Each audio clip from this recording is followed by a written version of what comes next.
Today I'm going to be making a video from my dorm room. I'm still in quarantine. I get out in a few days, but it is snowing outside and it's just, there's good vibes in the air today. So I thought I'd make a video about organization and just some of the tips and ways that I organize my life, my school schedule, my just random to-do lists, and as well as just my goals and motivations and things like that. I really pride myself on being a very organized person. My mom makes fun of me because whenever we're gonna go do something, I'm always like, well, what are we gonna do first? Can I like plan it out? I wanna plan it out. I'm very like type A in that way. So I thought I may as well just share some of the things that I do. This is what works for me. It really helps me stay motivated for school, stay organized, make sure my assignments are in on time, things like that. So this video is going to cover everything from like my calendar and how I schedule my events and my classes and office hours in like a calendar that can remind me about things, to like task lists, to how I organize my phone, to just how I stay motivated, how I journal. So if you're interested, keep watching. So the first thing I'm going to talk about is how I organize my computer. When I'm scheduling, when I'm thinking about putting something in my schedule or my planner, I think about, do I want to be reminded about this event, or is this kind of like a loose event that could be done at any time, right? So when I want it like a class or office hours or an assignment due or an event like a photo shoot or something like that, I put that in my Apple Calendar app. So in my calendar, I import all my classes, and I often put the Zoom link as well, so that when it's time for a class, I'll get a reminder, I can click on it, and it will just take me right to the Zoom, which is really helpful.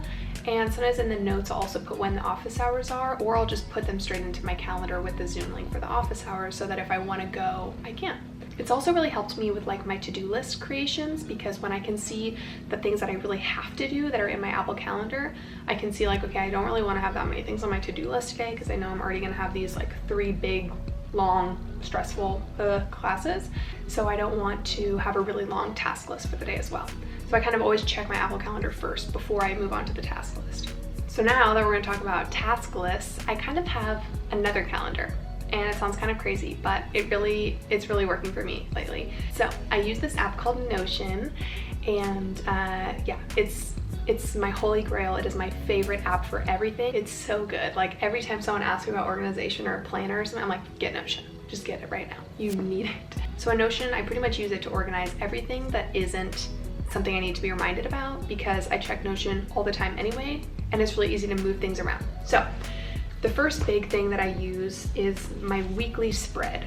So you've probably seen these in like bullet journals or just in like a normal planner, or even something similar in Apple Calendar. But the reason that I really like the weekly spread within Notion, that I've kind of customized to my own liking, is because it's really easy to check things off. And if you don't get it done, it's really easy to move it to the next day. Also, there's no time assigned to it, so it's really free to like when you're actually going to complete this task. And if you end up feeling overwhelmed, you can just delete it or move it to the next day. And the other great thing is that after a day is done, you can erase everything from that day and start planning for that day for next week. So I kind of plan it like I'm always planning 6 days ahead. It's relieved so much stress from my life. It's like I can have a task list without feeling like I need to get it done by this certain time, and I love it. I also use Notion for a lot of other things, like anything from packing for a big trip. Like I planned everything I was going to bring to Princeton, everything I was going to buy when I got here in Notion, and I ended up sharing it with my friend Olivia because we had we were both moving from California, we both need kind of the same things, and it was really easy to just share with her because she uses Notion as well. So packing lists, budgeting, I use it to budget all my personal expenses and books and travel and things like that. And it makes it really easy to like just add everything up within a chart. And I guess the best thing about Notion is it's super versatile. Like you can use it for anything. And one of my favorite things that I use Notion for is course planning.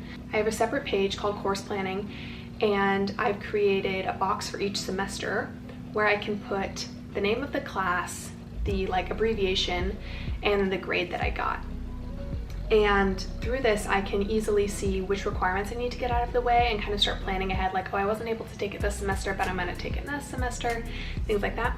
And then at the bottom of the page, I also have all the requirements I need to fulfill my major and my pre-med requirements. So that's been super helpful to be like, okay, like this semester, I pretty much already knew which classes I was gonna take before course registration even started. And I guess the last thing that I really use Notion for is project planning. So whenever I'm gonna make a YouTube video or do a photo shoot, something like unfamiliar, like a wedding, the first time I shot a wedding, I use Notion to create a board like with photos, or I use it to just plan out the kind of like create a plan for the event or the YouTube video. And it's just so user-friendly and easy. Like I don't want to have to create a Google Doc, you know, like I want to have this like interactive, fun, like easy to move things around, and like it's glorious. And the final thing that I've really done to help my computer organization is about emails. So I don't know about you, but emails stress me out. And like when I am online shopping or something and they're like, sign up and you'll get 20% off. And I'm like, I want 20% off, but I don't want to give them my email. I have the answer for you. Make a spam email. Make a spam email that you can check when they send you a discount code. But other than that, you turn the notifications off. You never give it to anyone like you actually want to get an email from. And this is also really helpful when you're doing like ACT, SAT, or like any standardized test and they ask for an email. It's nice to just give them a spam because they're going to email you so much. And like be really careful with who you give your school email address to, because you don't want a bunch of random emails flooding your school email address that is also filled with emails that you really need to read.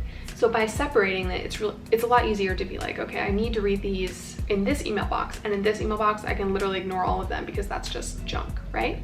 So now let's move on to the next topic, which is iPhone organization, how I organize my iPhone. Honestly, the way I organize my iPhone is really based on how I organize my computer. So I've really gotten into widgets. I use a widget for Notion and I use a widget for Apple Calendar. And these have both really helped me sync. Just like when I pick up my phone, I'll see the same thing that I would if I picked up my computer. So every morning I can see, you know, the events I have for the day within my Apple Calendar widget, and I can also see my top 3 favorite lists within my Notion app. So those widgets have been really great. And then I also use the widget for Spotify and the widget for Pinterest. And other than that, I've really tried to organize my iPhone screen so that it's aesthetically pleasing, but also so that it's organized and easy to access every one of my apps. So sometimes if I'm like in the middle of a school week and everything's just like really piling up and I'm finding myself getting distracted, I will move my social media folder onto the 3rd page, or I will move every single app in the social media folder off of my home screen so that it's just like, it's still on my phone, but it's not on my home screen. And it's just like, or you can only do this with the new iOS update, but it's really helpful for me to just be like, I really don't need to be on Instagram right now. And am I really gonna like go search for it? And then like, you know, it just helps me like process like, wow, I do not need to be on Instagram right now. Okay, now I'm gonna talk about school materials. And these school materials like that I'm gonna talk about are for an iPad. And they're applicable to high school students, college students, any kind of student, or even if you're just, you know, trying to stay organized, learn a new subject on your own, anything like that. I feel like these few tips have really helped me. So I use my iPad for notes at school, and I use the app called Notability. I tried GoodNotes and I didn't like the way that it wrote, the way that my script looked as much, but I really like Notability. But before I get into why I love this app and how I use it, I thought I would just add that I do use the Paperfeel Screen Protector for my iPad, which really helps it feel like real paper and creates less of a glare. So it's really helpful to work on it all day and not feel like you're staring at a screen. Okay, anyways, on to Notability. So one of my favorite ways to read a textbook is on my iPad. So if I get a PDF for like my physics textbook, right? And I want to import it into, and I have it on my computer, I just send it, I airdrop it to my iPad, and then I can read it on my iPad through Notability and take notes and save pages and things like that. And it just makes it feel more like a book rather than like scrolling on my computer, which I'm sure, as you know, can feel kind of just ugh. The other thing I do is import my lecture slides. So one thing I realized is that trying to take notes during a lecture is actually pretty counterproductive for me personally. I feel like if I'm focused so much on taking notes, I'm not really absorbing what they're saying, and the lectures move so fast that like I need to just be paying attention to exactly what they're saying. So I started importing the lecture slides from a class, which are normally posted straight into my onto my iPad, and then taking notes while in the lecture. If this isn't available, if your professor is posting them after the lecture, really just focus on taking minimal notes and then import the lecture slides after the lecture and take notes on the lecture slides. And next, sometimes I like to either take notes before a class or after a class in Notability just on my own grid. So I used this grid paper that kind of looks like a bullet journal, and I created some favorite pens that just make the process fun. And then these are the notes that I make beautiful. These are the notes that I look back on at the final and I'm proud of, and I'm like, okay, this really just like, this is my interpretation of the lecture slides, this is my interpretation of the class, this is my interpretation of the precepts, this is just everything that I got out of it. Questions like I'd highlight something like, this is important, don't forget this formula, things like that. So creating my own notes is also really important. I just don't prioritize doing that during lecture or during a precept or during a class. And finally, one of my favorite things about Notability is that you can organize things into folders. So during my math final, we actually had an open book test. And I felt so lucky that I had Notability because I was able to really easily go back on sections and, it was from section 5.2 or section 3.8. And I was able to easily go back and go to that section right away by just, sliding my finger and seeing that section right there. So rather than having to dig through a bunch of papers or a notebook or something, it's just all accessible, especially if you organize it. I would also really pay attention to titles because that's what you're gonna see when you, click on another note or another notebook kind of thing. So paying attention to titles is really helpful. Like when you're writing them, like try to create consistency, like lecture on unit 2.2 in parentheses, what is this unit? And anything else. You can even make like a smiley face if you liked it, or like a frowny face if it was hard, so like, okay, this is one I need to go review. But yeah, that is how I organize my life. That is how I organize my school schedule, my personal life, my extracurriculars. But there's one more thing I want to talk about. And this is kind of actually a realization I had recently, which is about the separation between planning and scheduling and just goal setting and motivation.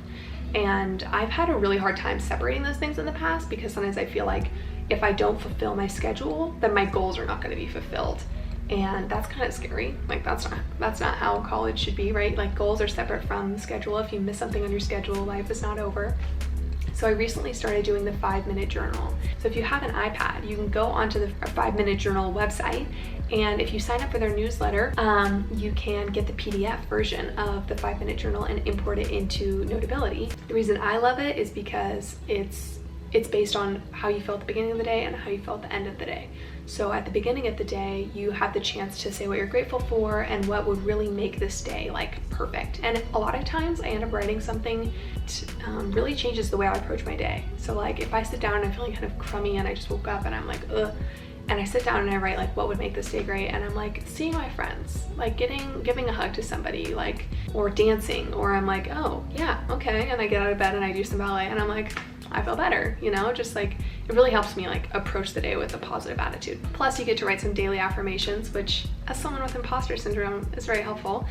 And then at the end of the day, you get to write 3 amazing things that happened to you and something that would have made the day better. And I found that it's just such a way to be like honest with yourself about like what you got out of the day, what you want from the day. And it a lot of times, like since I've started it, I sit down at the end of the day, and when I get to that question, like what would have made this day better, I'm like, today was just like, it was a day. Like it didn't need to be better. It just went like a normal day. There was good, there was bad, and I don't even know if I would exchange the bad for good because I learned something from the bad. Anyway, it's really powerful tool, and it's helped me like be like, okay, my goals and my, what I want from today and what I want just from today, not tomorrow, just what I want from today does not have to be connected to my weekly schedule. It can just be what I want from myself, what I want to, give to others, what energy I want to bring. So it's been a really helpful tool for me, and I really recommend trying it if you struggle with that as well. So thank you so much for watching my YouTube video. If you made it this far, yay, thank you. Don't forget to like and subscribe to my YouTube channel for more college related content. I can't wait to share my experience with you guys. So don't forget to subscribe, don't forget to like this video, and I hope you have a beautiful day.